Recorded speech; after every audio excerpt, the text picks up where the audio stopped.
തൃശൂർ മുനയ്ക്കക്കടവിൽ അനധികൃത കൃത്രിമ പാലനിർമ്മാണ വസ്തുക്കളുമായി Karnataka boat fisheries പിടിച്ചെടുത്തു.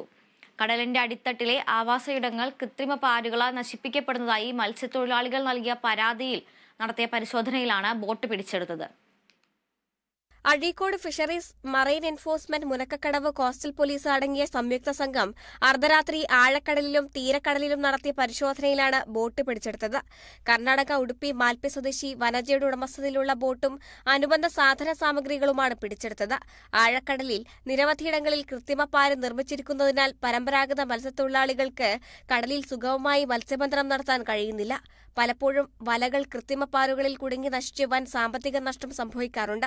പ്ലാസ്റ്റിക് കുപ്പികളും കന്നാസുകളും ചാക്കുകളും തെങ്ങിന്റെ ഓലകളും കുലഞ്ചികളിലും വലിയ തോതിൽ എത്തിച്ചു കൊടുക്കുവാൻ ചാവക്കാട് ബ്ലാങ്ങാട് കേന്ദ്രീകരിച്ച് നിരവധി ഏജന്റുമാർ പ്രവർത്തിക്കുന്നതായും കണ്ടെത്തിയിട്ടുണ്ട്. പിടിച്ചെടുത്ത ബോട്ടിന് 1,15,000 രൂപ പിഴ ഈടാക്കി.